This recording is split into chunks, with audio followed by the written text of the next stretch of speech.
Hello there, and welcome to another episode of my series Breaking Free, where I showcase me working one-on-one with my pain coaching clients to overcome complex regional pain syndrome and other aspects of chronic pain. In this video, you're going to see one of my great clients, as all of them are, Kelly. And Kelly has had a significant amount of things in her life that have caused her pain and suffering in some kind of unforgiving ways. When I first met Kelly, she had a lot of anxiety and worry about what was happening with her body, her back, her legs, etc. And it's been, a decent amount of work working with her, helping her reduce that anxiety and get back to living life.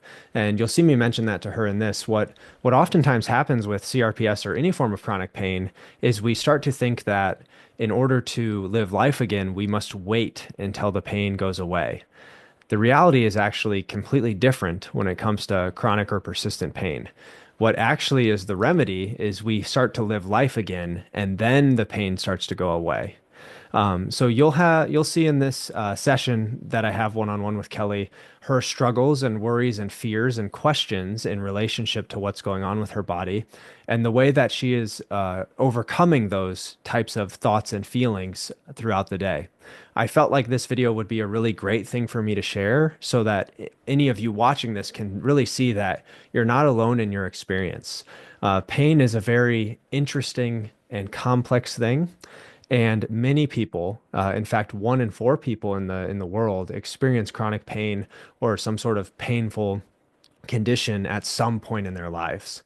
Okay, so watch this, absorb the information, see how it might relate to you or might not. And if you have questions, feel free to put them in the comments below.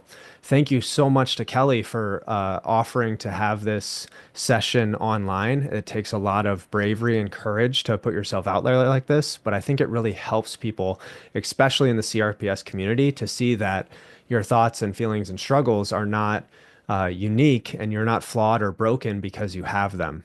Okay, these are things that we can overcome together. We just have to move towards hope and towards light and towards the future together. If pain coaching or what you see me doing here with Kelly is something you might be interested in, I want you to know it's completely customized. No client will have the same experience that Kelly is having or other clients are having. They will have something tailored specifically to them and their goals. That's why I do a lot of work here talking to Kelly about what it is that she might want and or need to overcome, and then we tailor the coaching to that. If that's something that interests you, you can go to my website, thewindowpane.com, and go ahead and click there on the calendar, get scheduled, and you can book a 30-minute consult with me to see if pain coaching is right for you. If coaching isn't something you're interested in, I will have on February 1st an 8-week self-guided type of program for you to check out also on my website, thewindowpane.com. Join my email list to be notified when that releases. Thank you again, Kelly, and I hope you guys enjoy. Hello. Hmm. Can you hear me okay? I was having There. technical difficulties. I've never used my iPad to Zoom before. That's all right. You got it now. Yeah. Okay, so there's a lot of places we could start. You've asked me a lot of things, and so, but I want to go with you. So, what today are like top 2 things you're hoping to learn or are interested in or confused on, etc. Um, well, I had some questions for today, but I didn't know if you wanted to do like a Q&A towards the end or not. But I guess the most pressing issue would be obviously I get my worst flares at night. I call bullshit that it's because you're relaxing and you have no, that's not why, because some days I relax all day long. Seems Hmm. to kick in the same time every night. So when it gets to that point, like I was telling you in the messenger, coping skills when I can't seem to grab onto anything. Um, I got the Okay. word in my head, I got the methods in my head, but when it starts hurting that bad, it's like a free fall. Hmm. You Yeah. know? So do you find that you get into this thought spiral with that pain? Oh yeah, definitely. Yeah. And what do you think? Walk me through it. But when it first starts, I instantly get agitated. I'm like, how bad is it going to be? So Mm. I force myself to kind of live life normally. I won't baby it. I'll walk around and do what I need to do. Um, as it progresses, I'm kind of still not trying to focus on it, but it will get to a point where you're angry and I still got the PTSD of the SCS implant making everything more painful, and that pain's never gone back down to normal. So another thought that crosses my head is, oh shit, here's my new normal. It's going to be like this when I wake up. It's going to be like this tomorrow afternoon. So I'm still working on that. Um, and it sounds weird, but I almost get like a crazed, this has got to go away now. So when the pain flares are that bad, it's almost like a frenzy of, let me walk on it. Let me put him in hot water. Let me do this. Let me do that. Let me do this, to the point where I just end up throwing myself on the bed, and I do this thing with my feet. All my kids do too. When and there's any pain in your body anywhere, it's like a foot paddle. So I'll just lay there and just, it's an anxiety thing and hope that it goes away. Um, it's awful because you feel like a failure. Like, I'm learning all this stuff, and why can't I utilize it when it gets this bad? And B, it's scary as hell. C, it's an anger thing. It's like, why can't I just be like normal people and just lay down and watch a movie? And it's like there's a sadness to it too, because you never get used to it. One of my daughters at one point said, "Oh, you can't talk right now because you're having your one of your bad night flares, but aren't you used to that yet?" No, because it never, I never get used to it. I'll never get used to it. So, I mean, I guess there's a huge difference between how I handle, like right now, my feet and my back aren't doing well, but it's not hurting so bad that I can't utilize certain thought processes and methods. I can't get a handle on my brain when it gets that bad. Yeah. Yeah. Well, I'll say that it sounds to me, and you've already kind of pointed to it with the anxiety response with moving your feet like that, like how you mentioned doing this. Mm-hmm. Restless leg syndrome is something that has that kind of effect, when that's kind of what we do. It's almost as if we're running away, in a certain way from the reality of what's happening. Um, what it sounds to me more like what you're describing is a panic attack associated with this flare.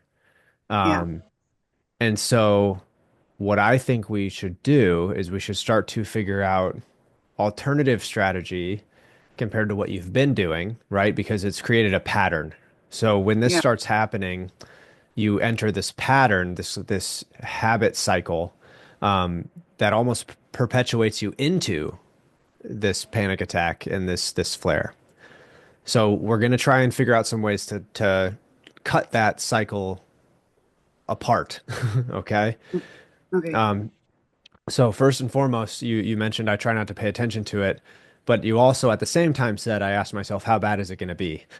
So that's some cognitive dissonance there because that by virtue of asking how bad is it going to be is attributing attention to it.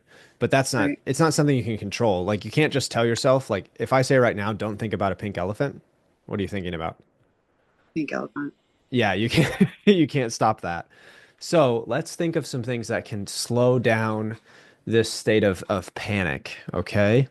Have you ever done, and I know that just doing them yourself isn't going to work, so don't worry, I have a guided way to do it, but have you ever done any type of uh, breathing or meditation or anything of that sort? And how did you do it? Um, so I have several things. Um, I often do deep meditation. I like doing deep meditation to Indian mantras. I Uh-huh. also have an EMDR app on my phone. Um, Sometimes I just count. I'll close my eyes and I'll just choose something to count, like trees or bees or whatever, Yeah. um, stuff like that. And that helps when it's. I mean, that helps when it's a shitty flare, but it doesn't help when it's a hell flare. Yeah. I Uh, can't get myself. I think the other night when I had a really bad one, it started waning. Okay, after 3 hours, it started waning. And a lot of times when my flares start to wane, I go, oh, thank God. And then 5 minutes later, it comes back. I don't know why. But as this one was waning, I did the thing again with my iPad, where I'm laying down and I'm just videotaping my legs and I'm acting like I'm some kind of YouTube physical therapist and I'm talking as a separate entity to my legs. And that does help sometimes. It's a weird little, I don't know if it's mirroring or what. It's not really mirroring, but that does work sometimes. If, then if it comes back, I don't know. I don't know, Chase. I feel like I'm the only person in the world that has a complicated pain pattern, but I know I'm not. mm-mm. Like, why does mine hit me the worst at night? I mean, why do they start to go away? And then you think you're good and you get up to go to the bathroom and it comes flaring back. Hmm. And it's the hard part for me is I figured this out the other day is I'm taking it personally and I know I shouldn't be. I'm taking it personally like, come on, Kelly, you know what to do to get through this. You know what to do to handle this and quit crying like a baby and quit flipping out and blah blah blah blah.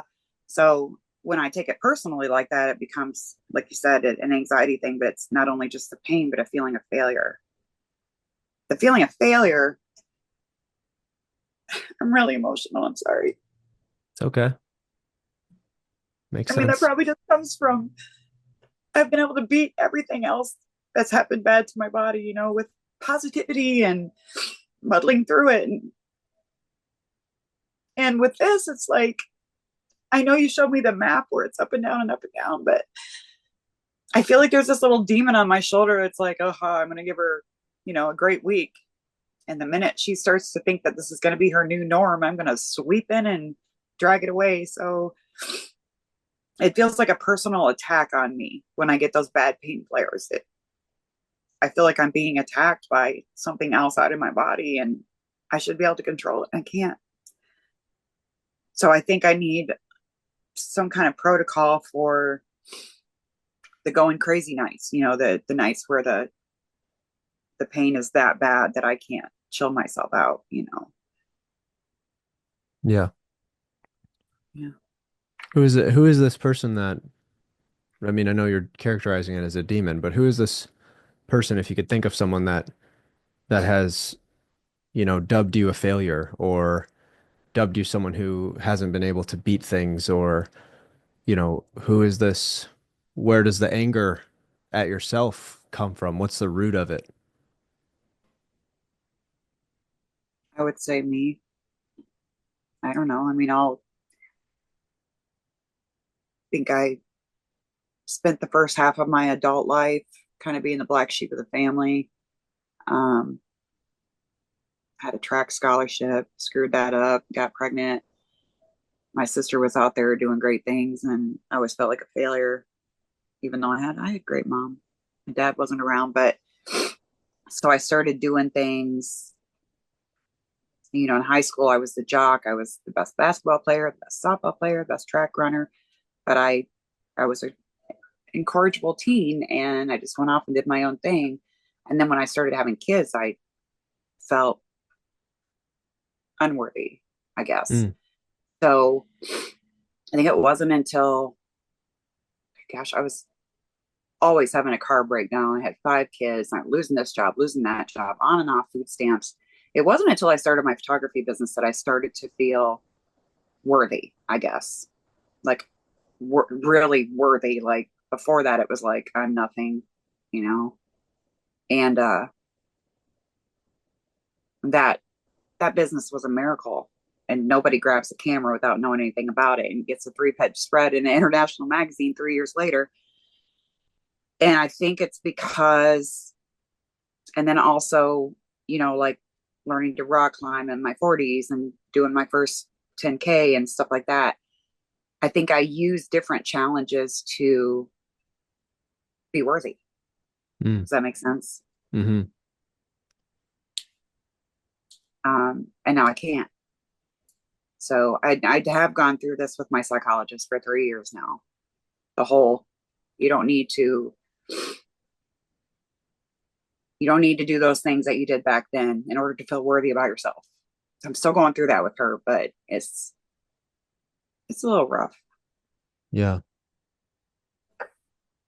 I've Yeah. always that's what I've always built myself. That's how I've always told myself you're worthy because look, you beat that shit. You're worthy because see, they said you couldn't do it and you did it.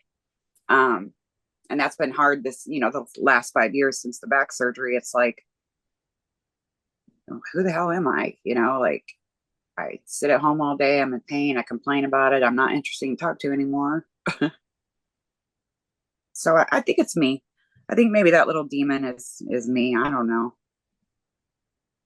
Maybe it's the fact that I uh, chased my sperm donor since he left since I was 2, always trying to get him to want something to do with me, but he never did. Maybe that's it. But if that's it, uh, that's way down below. That's what's been suggested to me is I have the absent daddy syndrome. Who knows? Absent daddy syndrome is kind of dismissive of the situation, I think, that you were abandoned in a certain way.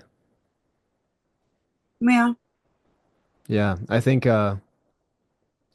is 2 years old the most like memorable period when it comes to him, or is there another age that I isn't only is remember him coming to pick us up for a visit a couple of times, like below the age of 5. And then I would see his parents, but I would never see him. My mom got yeah. remarried, so I was constantly sending letters to my dad, like, I hate my stepdad. I want to come live with you. He was a professional baseball player, and I was big into softball. So he was Mhm. my idol. One day he showed up on my doorstep from Oregon, came to Indiana, and we went to visit him for a couple of weeks in Oregon. And I think he thought it was going to be this big, oh, we love each other, blah, blah, blah. But to me, I was wishing for him to be in my life, but he was still a stranger. Yeah. Um, he didn't like that. He didn't like that I was standoffish. We came back to Indiana, and every year after that, I tried to get a hold of him. He wouldn't answer the phone, or a couple times he'd answer the phone really bad and say, like, can you not call me at this number because I have a new girlfriend. She doesn't know I have 2 kids. And but I always knew in my heart that if he ever ended up on his deathbed, that he would call me and he would apologize and he would say, I'm so sorry. And I think it was, gosh, maybe 20, I was in my early 40s, I think. Maybe late 30s, I got a call from my uncle in Indiana. Said, I wasn't supposed to tell you, but your dad has lung cancer. He's in a permanent coma. We're Mhm. pulling the plug tomorrow. So I was living in Michigan at the time. I jumped in my car.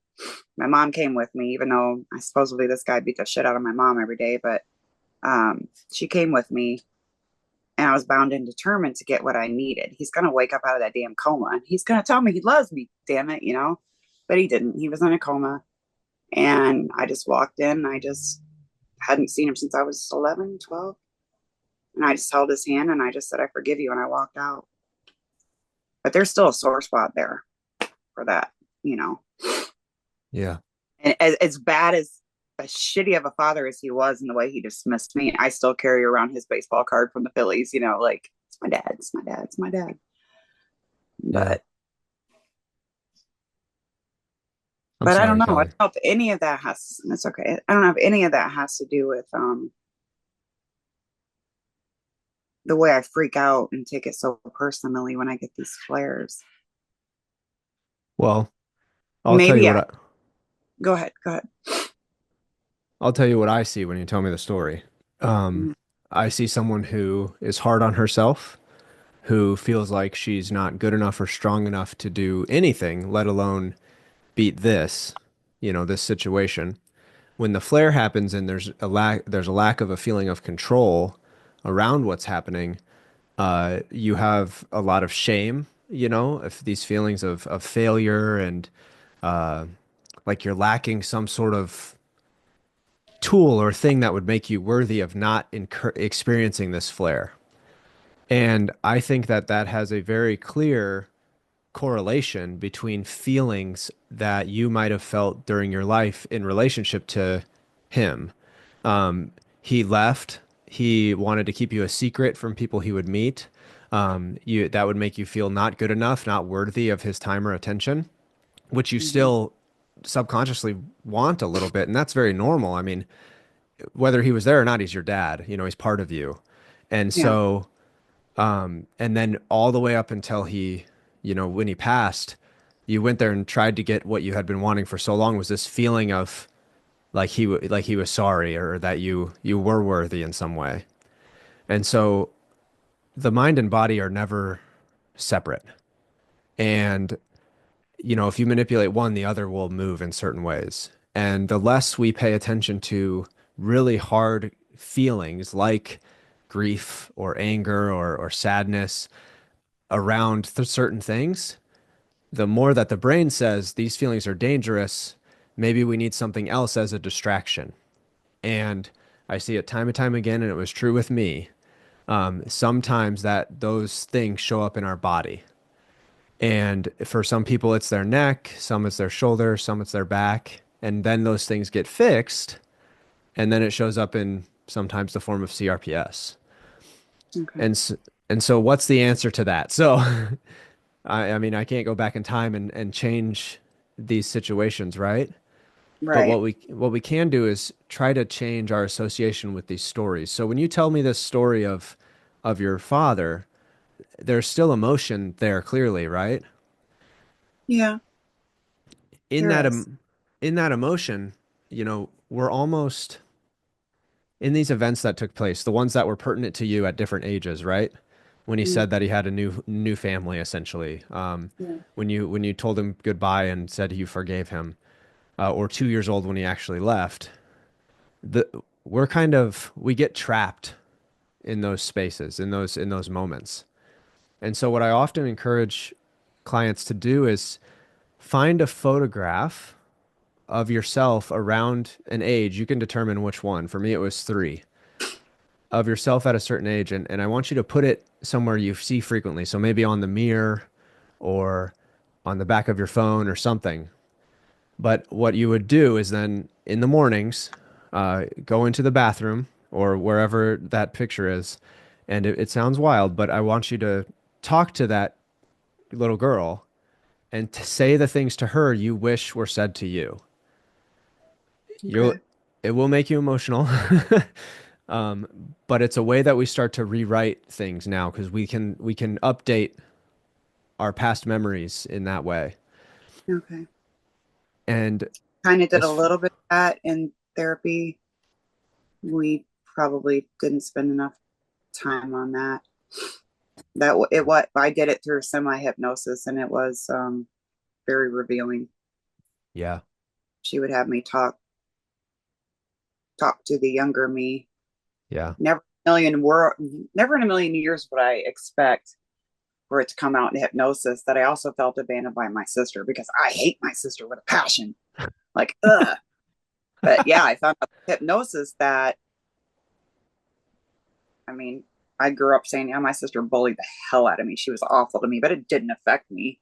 Never in a mm, million years did I think that that affected me, but I guess that did too. So, but I think it'd be more helpful to do what you suggested with the picture.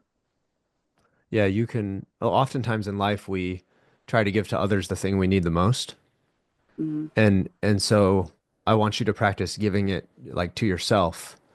There's another exercise I do sometimes. I envision. Okay, so let's go to your flare, for example. you at night when you're having this flare, you have a lot of these negative thoughts to yourself. Hmm. Let's imagine for a second that there was a little girl, it could be your daughter or, someone around 5 or 6 that's experiencing all the pain that you're experiencing in that moment. Okay. What would you say to that little girl to help her? What kind of things would you say? That was a little, if the little girl was experiencing some of my inner Ex turmoils. Yep, exactly she comes up to you and she says, Kelly or mom, and then she says all these things in her mind and in her body to you. What would you do to help her? Well, that would be similar to things that I said to my own children as I was raising them when they didn't feel good enough, or What do you I say? would just say, you're with girls, it's often I'm ugly. Nobody likes me, you're beautiful. I wish you could see yourself the way I do. Um, you're worthy. You make me smile every time I see you. You're funny. You're talented. I've been through the alphabet. I have 5 girls, and they all had some kind of self-esteem problem along the way. Yeah. But it's hard for me to say those things to myself. Why? I don't know. I don't know. Would I'm you one of those people that I'll put, sticky notes all over the house going, "You're worthy." And I'm like, 2 days later, I'm like, whatever, I'm gonna rip that shit down. I don't know. It's hard to address myself with those type of compliments, I guess. I don't know. so imagine, take the experiment a step further. Imagine the little girl comes up to you and you say all the things you actually say to yourself to her. What Hmm. happens to that little girl? I just did her a huge disservice. You mean if I was telling the little girl the things that I say about myself that are negative? Is Yeah, that or what you're to your daughter, or yeah, that person there in that moment. I probably gave her one of many scars for life that she's gonna have stuck in her brain. Hmm. Yeah, I get So you.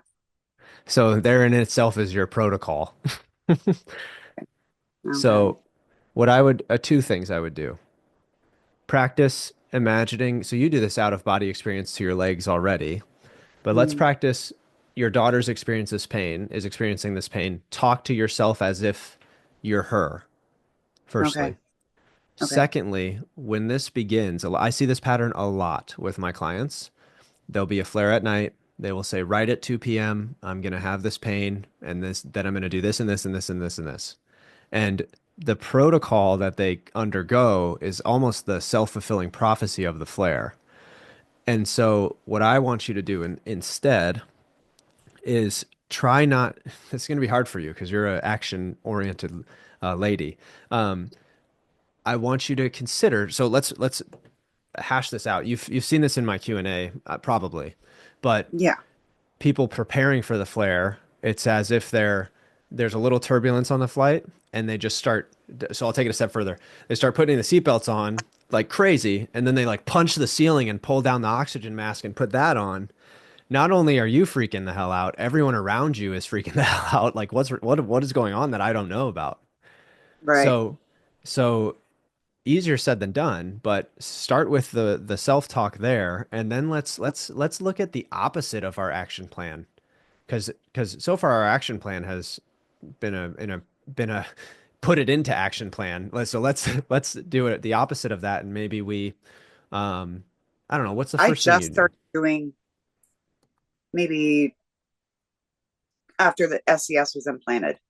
That's when I found myself being preemptive. Like, okay, I feel okay now, but let me put on my, compression socks and let me get my hot water ready and let me get my hot water bottle ready. So that Yeah, I've never really done that before with the CRPS or the back pain. until I then. would, yeah, but everything went to hell after the implant. So it's a whole Yeah, different world ball now. game. So what I'd like to do is I'd like to almost in a way, how can we make nighttime and sleep more fun and relaxing Okay. outside of the flare? Okay, so let's think about this. I do this a lot with people. Let's create like a preparation for winding down and sleep activity. So Okay. maybe it's, we sit and we drink a tea that's really relaxing for us, or some kind of hot drink, and we, sit, we put on our favorite show for a little bit, or read a book. That's really deactivating for our nervous system. Okay. Maybe you have like a hot bath or shower, depending on where you're at with that. And then the last thing is you have these activities already, these meditation activities, but I'll give you an app. It's free and a couple of artists to go on that app that you can try out. Um, Okay. they're called body scan meditations. So basically, you start at one part of your body and you scan the whole body and just like observe the sensation there. Okay. And then what'll happen is sometimes I'll do it and I'll fall asleep during. But you can kind of listen to that in bed as the end of your routine. Okay. Okay. This app is Yep. called uh, Insight Timer. Insight timer. Hang on, let me get this Yeah, cat out of the way.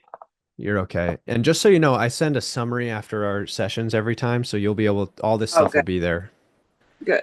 and Okay. it'll be there pretty much instantly afterwards. So, Say the name of it again. Insight Timer. I'll show you kind of what it looks like if it can pick it up. Hold on. It's the top Got one. it. See, there's a bowl. Yep. Okay, it's Okay. free, and there's three artists. I think two of them might be good for you. Kate James, exactly as it sounds, and then this one I'll send to you, Vidya Mala Birch. And then there's another one called Vina Uragal. Each of them have a slightly different accent. Some people hate one of them and love the other, so that's why I have three. Um, Okay. but I think a step away from your normal one right before bed might be good. Also, the app has 1,000 different meditations and stuff, so you can literally search anything, like meditation for back pain or something if you want. It Um, sounds like I mean, you could tell me if I'm wrong, but my my grandma and I were really close, and I'd go over there as a little girl, and I've had insomnia since birth. Um, and she would say, "Okay, Kelly, lay down. We're gonna start with your head. Relax, head. Relax, head." And she would take it all the way down to my toes. hmm Every time I spent the night there, that's what we would do till we got Yeah. down to the toe. Is Was that it helpful? similar to what it does?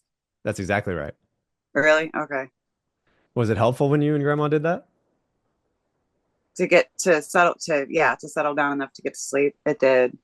It Yeah. really was helpful because I'm kind of a high anxiety person. You could probably tell today that I'm not quite high anxiety as I have been with you because I'm not in a good mood today. It's been a What's couple rough. Yeah, is that because of these rough pain nights, or are you not in a good mood because of something else? It's the pain. Like right now, I don't know if you can tell, but it's hard for me to sit still because I can see. they don't they don't want to behave, and my brain keeps saying that's the ketamine wearing off. That's ketamine wearing off, and I know I shouldn't say that. I know that that's negative self talk. I know I'm manifesting something, but I'm just sitting here going, damn, I need more ketamine. I don't want to go back to this because I had such a good, even the pain that I had after the one ketamine I had, I still had pain after it. I still had some flare nights, but I was able to, besides one night, I was able to address it with some things that I learned from you. So yeah, my goal is to, if I do end up with a bad flare, be able to have something to grab onto. Because it really does. It's a lonely place. I could have 60 people standing around me saying, "What can I do? What can I do?" And it's such a lonely place. You're just nothing. There's nothing you can do. Nothing. There's not a damn thing you can do. Um, so yeah, I'll try this app. Yeah, try the app, try the calming routine to make bed exciting. Maybe you have I do this personally because it helps with my sleep, but I have a sleep outfit. It's not necessarily pajamas, but it's like I'm preparing myself for the time of rest. Okay. That I want to take the anxiety of that sleep situation and turn the knob down on it as much as we can. Okay. You're not going to be perfect at this. You might have a night where it goes great. You might have two nights where it's awful. That's okay. Okay. over time, there'll be less and less of this. And I know it's hard in the moment to see that, but go back and read some of the posts that you've got in the group on those times when you're having a really hard time, and just know that like you'll come out and you've done it your whole life. And so yeah, I think that's a really good starting point. I also think you mentioned something today about who even are you anymore, or like and some identity type of things that I think we can address. I Um, come from a family of extremely high achievers, so it's that makes it harder too. I for sure. started out black sheep who wasn't achieving at anything, blew my scholarship up, and so that doesn't help either. That I put that own pressure on myself. Yeah. But also, you know, before the spinal cord stimulator, I think I told you I had pain throughout the day, but it was my back pain overrid most times the leg pain. It started getting to the point where the leg pain and the foot pain was starting to override the back. And that's why I finally agreed to the spinal cord stimulator. But since then, what the hell do you do about it waking you up? It's like clockwork. It's like every 2 hours. Every 2 hours. Oh my God, I'm up again. Feet are throbbing every 2 hours. And you get Yeah. to the point where you're like, hell, I might as well stay up. You know, I don't Yeah. understand why that happens. So I see the bedtime ritual, the settling down. Is that going to be something that possibly would help the amount of times I'm waking up after I fall asleep? Potentially, if you are relaxing yourself enough to get there, and you'll fall asleep and stay asleep longer, you'll probably Okay. still wake up. This isn't going to be, it's not going to be instantly changing anything, no. But it's a practice, No, to work towards it. Um, okay. okay, so I know you want perfection. But I just want the hell that I had before the SCS. I go back to that hell. okay. Yeah. I have stages of hell. I refer to my stages of chronic pain and its increase throughout 5 years as hell number one, hell number two, hell number three. I just want to go back to what was it? Hell number four, which was before the implant. Yeah. So you're in Dante's Inferno, it sounds like. Yeah. Yeah, pretty much. Well, this is the way to climb us out of this hell, okay? Um, Okay. I think we start there. Additionally, I want to send you what I call the Bullseye Activity. Okay. It takes a look at four areas of your life that you might want to how you're achieving in those areas based on your values. So it looks at relationships, like with our daughters, with our family. It looks at our lifestyle, exercise, things like that, and then two more that are I'm forgetting. But that gives you a good idea of like, okay, if I what happens when we're in pain is we withdraw into ourselves and we're alone in a room of 60, just like you said, and we Yeah. think that we must do that until the pain is gone. That's true maybe with like a broken leg, but Yeah. when it comes to this type of pain, which is a pain problem, not a tissue issue, okay? What the actual remedy is to start moving towards the things that bring us joy and fulfillment again, and then the pain comes down. And Okay. so the bullseye exercise is going to give you a target to aim at, because if you have no aim, you miss every time. Okay. Called a bullseye exercise. Yep, the bullseye, and I'll send that to you. It's a worksheet you'll be able to print out. I have some people that do it with their family members for fun. One person does it, the other person does it. Um, Okay. whatever you feel like. And then the last thing is you were talking about particularly potentially books to read about this pain and structures. And so one for you, I'm going to specifically give you. Um, there's two different ones that I'm debating on by the same author. Okay. The first one is called Healing Back Pain by John Sarno. And then the other one is called The Mind Body Prescription. I'm thinking the second one will be the best one. It has some of the same stuff. It's like he updated them. What's the second one called again? The Mind Body Prescription. Okay. And I think that one will probably be the one I send you. I'll send you a link on Amazon in the summary from this visit. Okay. But I think that one will be the best one for you to start on. So that gives you a ton of great things to try. You've got the app that I'll send you, the book that you can start to listen to or read, and the sleep routine, and also the biggest, most important one is that find a photograph, and we Okay. I practice what that exercise, okay? don't think, and you said it should be a photograph of me at a younger age. An age that is significant to you, like I there's some people that say at this age for me I was in the hospital for like 8 months when I was 3, and even to this day when I get a shot I pass out. I have to lay on the floor at CVS. I have a daughter like that. Yeah, and it's not because I'm afraid of needles. I mean, look at my arm. It's Yeah. because I something happened at 3 in the hospital that scared me. I don't know what it was, but my body remembers, and so my body shuts off.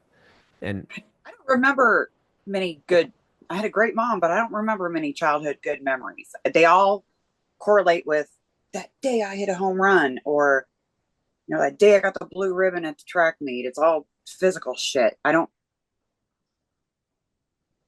it's weird. It's weird to say I had this wonderful mom, but I don't have any one time period until I was in my 40s.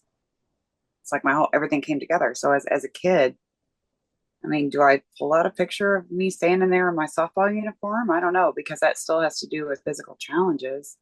well, I mean, when Wouldn't, you were it's not even physical challenge, it's mental and emotional challenges. When you were playing softball, you had a dad who is a professional baseball player. Achieving in that is what might get his attention. And so maybe you in your softball oh, I see what you're uniform is saying. the person. Okay. Yeah. Okay. Yeah. Sense. Yeah. I did Softball write down, uniform you is good. huh? Yeah. Softball Okay. uniform Kelly is good. I did write down, sorry, back pain is bad today too. Usually it's one or the other, and last 4 days it's been both. I did write down a book that I thought I'd get your um, opinion on. It's by Howard Schubiner. Yeah. Do you know what that is? Hmm. It's Unlearn Your Pain Yeah. by Howard Hold on. Schubiner. Hold on.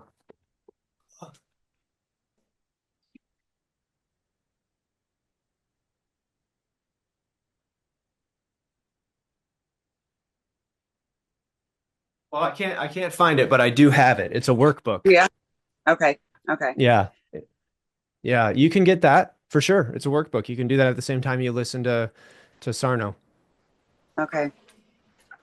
I don't know how long we've been talking, but I do have some questions for you. Go for it. We got time.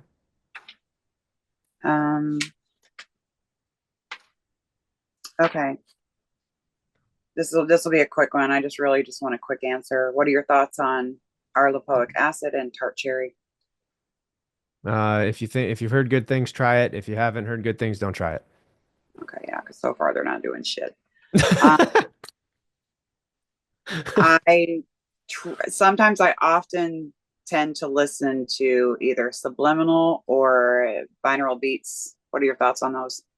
I like those. Those are relaxing. There's a song, tribal songs where the tribe is like singing, and it's very like it's very intoxicating in a way. Um, Okay. There's another thing I'll send you that is really good. It's just like a tone, like a constant tone. And I Okay. I have ADHD, so when I listen to that, it's like I all of a sudden I can just think clearly. Um, Okay. I'll send you those. I'll send you the tribal 10-hour loop and then the that I'll take tone. it. I think those I'll are take great because what it's doing is it's calming down our nervous system. It's like noise canceling headphones, you know? So Yeah. yeah. Okay. Um,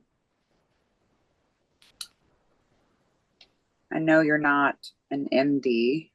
Hmm. Get off the counter. When I was at my pain doctor's the other day, she's like, "Do you want the spinal cord stimulator out now? It doesn't have to come out now. It's not any big rush." So I'm scared to death of the removal of it. I'm also scared to death of having it in there because the increase in pain that I got when it was implanted never went back down when I turned the damn thing off. So in my head, I'm like, oh, those leads in my spine must be rubbing on something, something.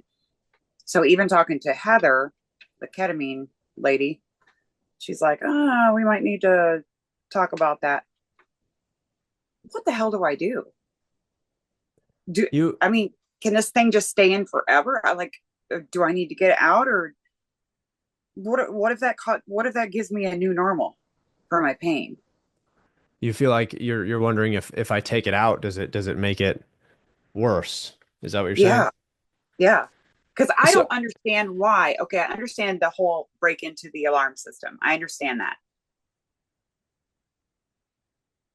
That is why, from what I've read, some people who get ketamine end up with 3 day flares afterwards because it's a break in. It's a but that goes away. Or somebody cuts my leg, it'll put me into a flare, but that goes away. So why, when I got this thing implanted, did it quadruple my pain? But it's turned off. Damn it! Why isn't the level going back down to what it was before it was implanted? So that's what I'm afraid of. Like, now you're going to pull this thing out of me. Oh my God, is that going to be a new level that I have to stick with for God knows how long? I'm just so not sure about it. yeah, so this is definitely something for you to think on. I'll give you my perspective. Okay, You have autonomy. Ultimately, it's your decision. But um, I think that you hate this thing. I Yeah, do. I think you I have hate high it. hopes for it, but I think, the way I visualize it and the way you talk about it makes me feel like it's like a parasite, in certain ways. And so, with that mindset, if you're able to help yourself see that maybe removing it is a liberation, a freedom from this experience that you had with this thing, then if you're able to see it that way, then that's something that I would be up for trying. Um, will you possibly have some pain afterwards?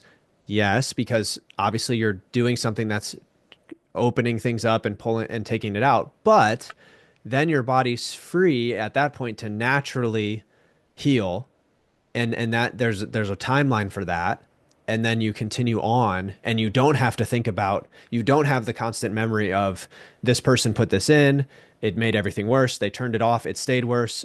I It's like this, there's like this, pain is very complex, it's a sensory and emotional experience. So not only is it the stimulator itself, but it's the disappointment that you had. You trusted someone, let you down. Um, and it constantly comes up for you again. And I see this when I watch well, you. I feel it. I feel it when I'm driving. I mean, the Yep. battery sticks out of my back that far, so I'm always reminded that it's there. And you hate it. I do.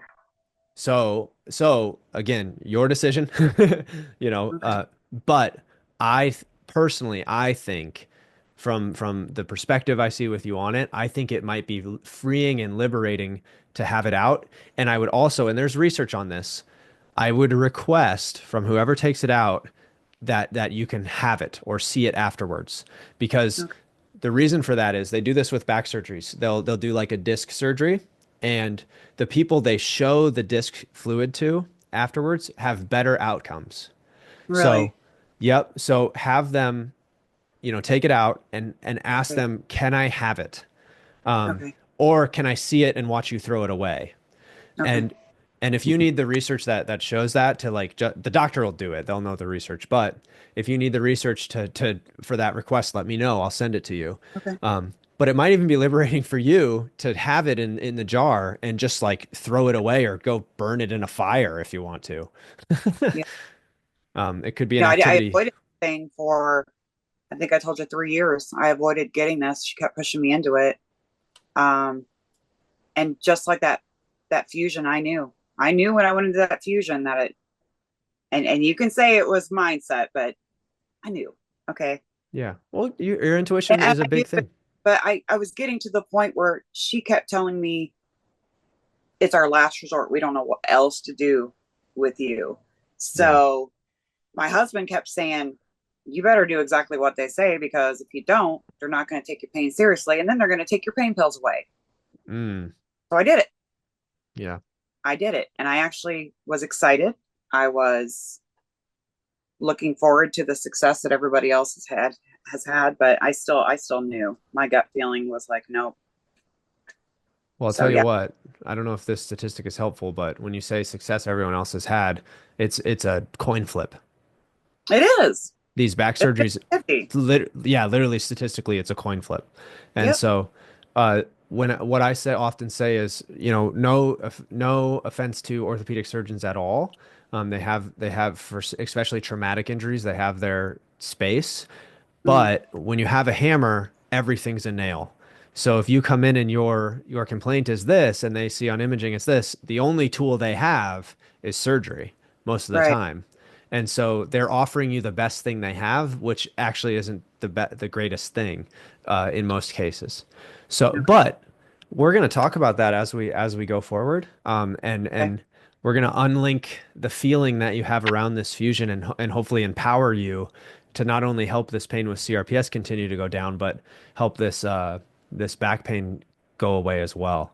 Um, but yeah, so yeah, that's a I personally think the stimulator removal might be the best thing for you, but I I'm want you to scared be in a of it. mindset for it. Yeah, I want you to toy with it, think about it, maybe even write out pros and cons, Okay. and see how it weighs.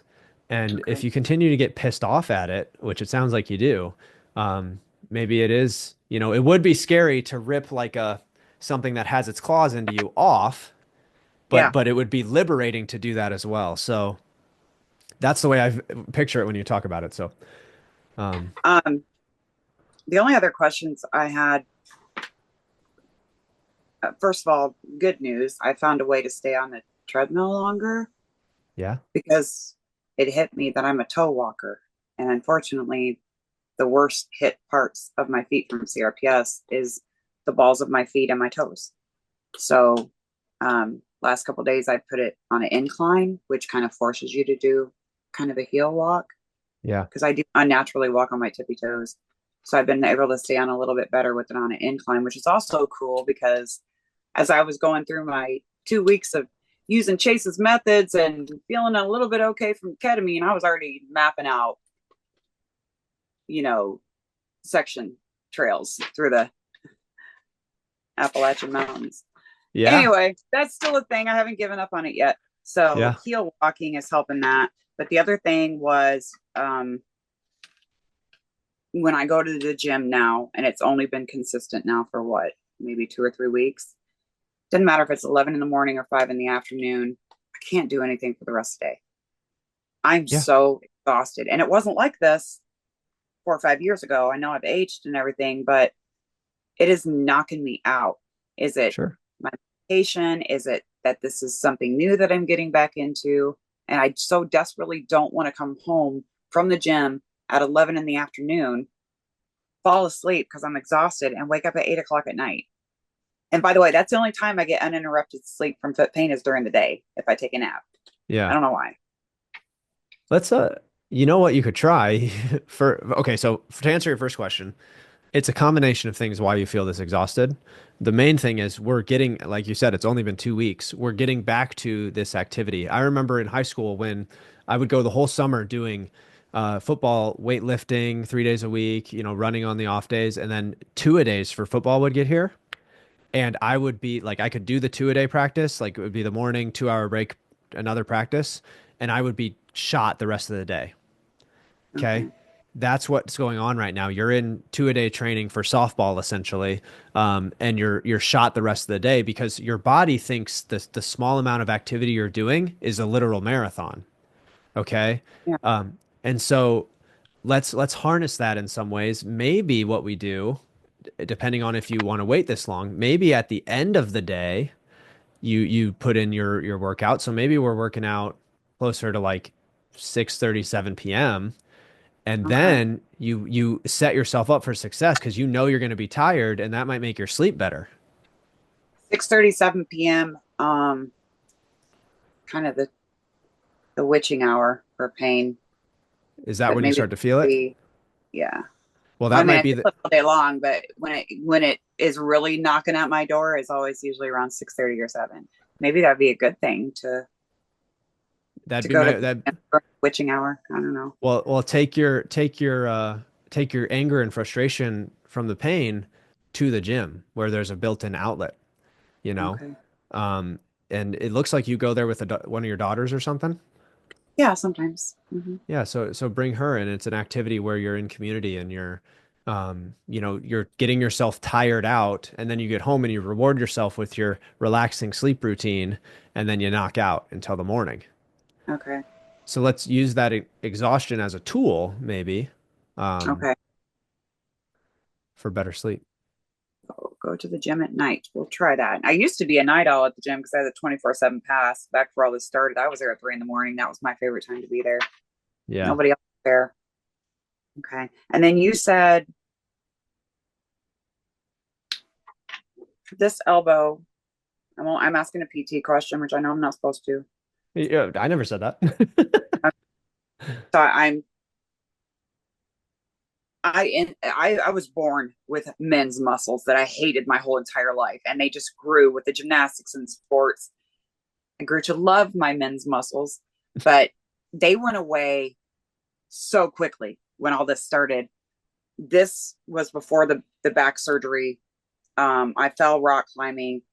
This bone shattered into a million pieces all the way here, all the way up to there. So it now has I've had an elbow arthroscopy. So it has a very unusual, I was the first one on our area to get it, but it looks like a titanium plunger. So that this bone rests in this little concave, like, I don't know how to explain it. It is actually made for people that are 80 that aren't going to need it that long because they're going to bite the dust soon.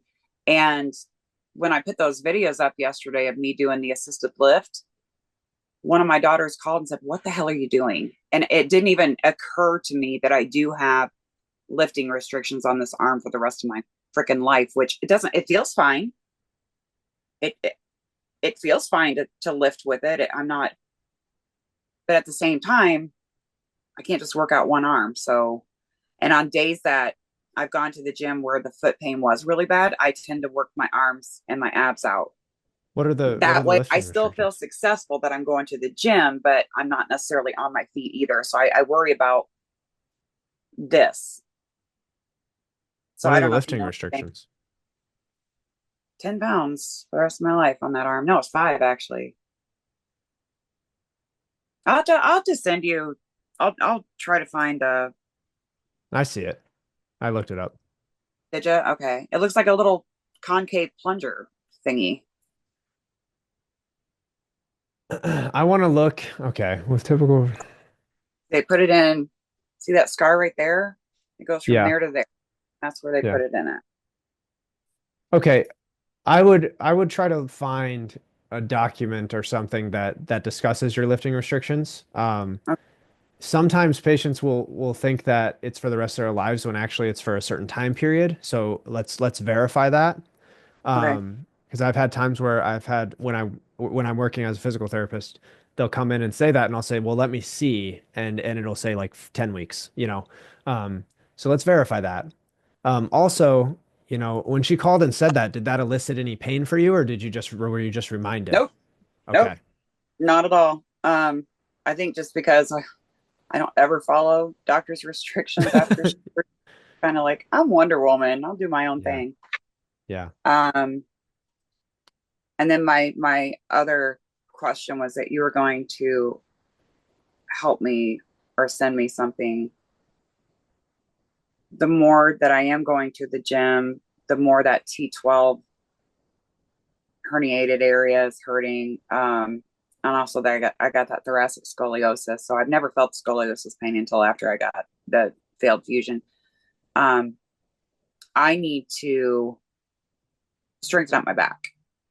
And I'm having problems finding exercises for that thoracic area. Yeah. Maybe I'm not looking in the right places, but I'm doing, the pull downs, a couple of, like, I'm a machine person at the gym. I like those, but even if there's something I could do with,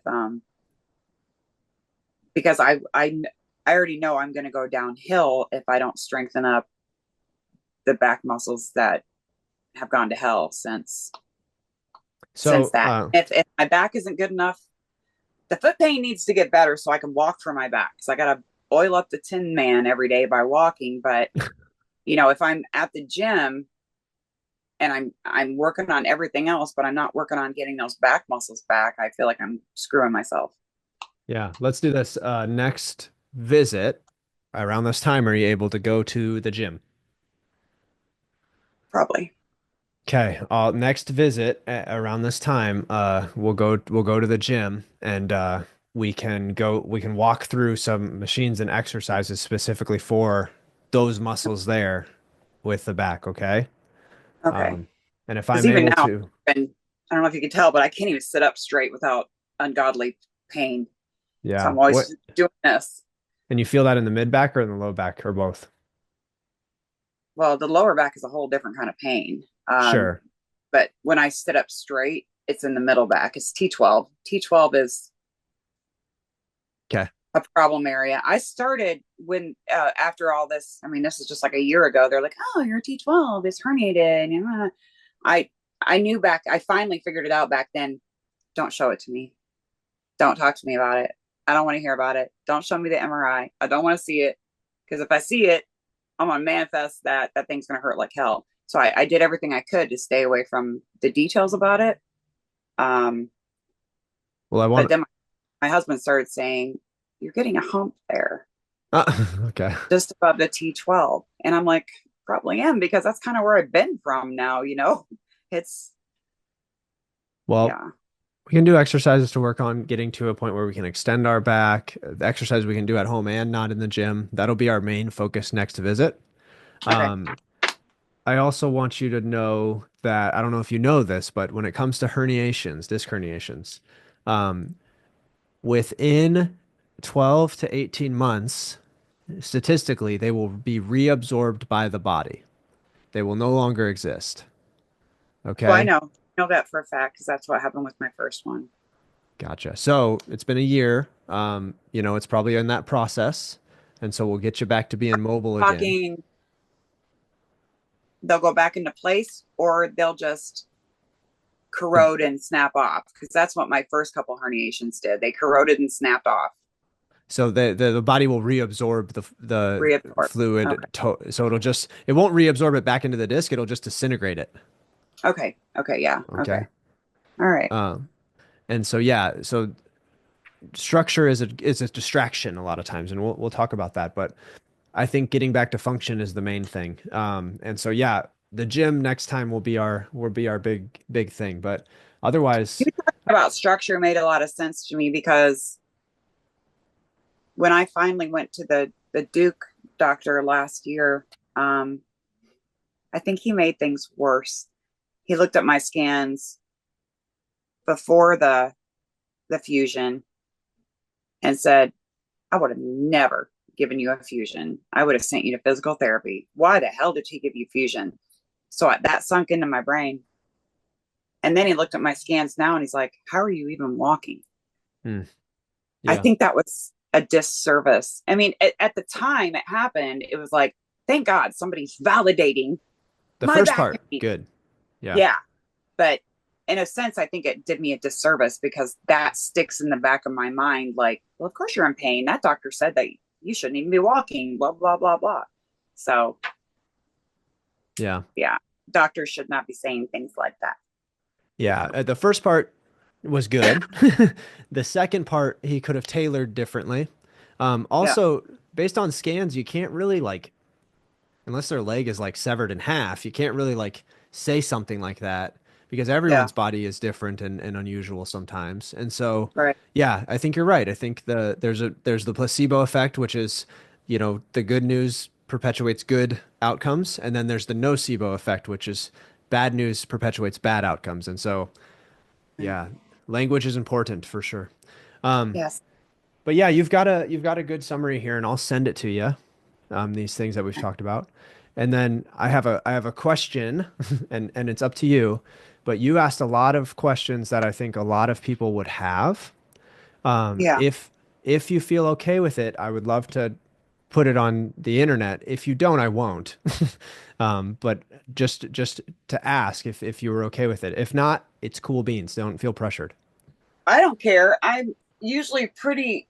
silver tongued and I found myself stuttering a lot during explaining some things to you. So that might be a little embarrassing, but I don't care. To be honest with you, I didn't even notice. You didn't? Oh, No. But oh, I mean, we're just starting working together. You've already made, and I know you're hard on yourself, but you've already made some amazing progress, I feel like. I've been I agree. blown away and impressed by you. It is Thank you. not easy when you have an anxiousness around health in the body, to overcome on your own. And so it speaks And it's volumes to your hard too with resilience. other people that follow you. It almost makes me harder on myself. Like a couple of the people that follow you, I'm like, oh, come on, Kelly, you're not in a wheelchair. You're Mm, not somebody who can't use their fingers anymore. And, you whiny ass baby, what's your problem? And then I start to feel embarrassed mm, that when I have these flares, I'm like, like it's almost a new way to put myself down, actually, I mm. guess. Yeah. Uh, and here I got my mom, whom I love, saying, just because you're not in a wheelchair, just because you don't hurt as bad as them, blah, blah, blah, doesn't mean that you're not experiencing your own personal hell. So I try to Yeah. remember that. But when I see other people that have it so much worse than me, it just makes me all the more want to smack myself and say, God, girl, suck it up. Mm, Um, so I'm trying, whether it's right or wrong of me, I'm trying to push that thought away. This is my pain. This is how it affects me. I'm glad I'm not in a wheelchair, but that doesn't mean that I'm still not struggling and sad and in pain and screaming in the middle of the night or whatever. yeah. Because I think if I keep comparing my pain to everybody else's pain, that might be debilitating for me psychologically. I don't know. What do you think? I agree. I think, and that's easier said than done. I've even had a couple clients at one point say, I don't know if I should be working with you. There's so many people worse than me. And I'm like, Yeah, that's look, what yeah, look, the pain is an experience that each person has individually. So the worst pain ever for one person might actually be an initial sprained ankle if you've never experienced anything else. So this pain that you're experiencing right now legitimately is the worst pain you might experience. And other people experience it in different levels as well. They might be having the same exact pain as you and in a wheelchair right now because they're still overcoming some of the fears you've already overcome. So okay. you're essentially experiencing the same pain. You're just a little bit ahead on the fear spectrum of how you're overcoming this. And so, yeah, you 100% you 100% are doing remarkable things, and they will eventually too. And so easier said than done, but yeah, don't compare yourself because pain is such a unique experience for everyone. I 100%. was one of those patients that, after my ACL was rebuilt, I was wanting to go out and run the next day. I had my first back surgery and I was told it failed. It's gonna be a rough life. I'm like, I'm gonna learn how to rock climb. So that is, as we discussed, that's another big blow to me with this because CRPS isn't really an instant bounce back, rebel against it type of thing in my experience. It's Yeah. homework and it's research and you're so mentally trying to absorb all this information so you can help yourself to the point where you're breaking out in a sweat. It's like it's seriously exhausting just trying to deal with this. Whereas if it's a surgery like an ACL, you have this straight path Hmm. to recovery. And with CRPS, it's like ping, ping, ping, ping, ping, ping, ping. And you want it to be that straight line so badly. Yeah. I wish it was. Yeah. But the truth is so complex regional pain syndrome, the antidote or opposite of complex is simplicity. So simplify. Nervous system is in overload. How can we calm it? And each time it gets overloaded, how can we calm it again? And then eventually Yeah. it works correctly. Yeah. Okay. You You got are this. you with me? Because I had my regular pain doctor saying, "Oh, it was working, so let's do one in 30 days, and let's do another ketamine in 30 days." I think I'm going to go with Heather and get the loading dose over the course My brain says, I really think I have not slept through the night in years until I got that second ketamine infusion, even though it was only one infusion.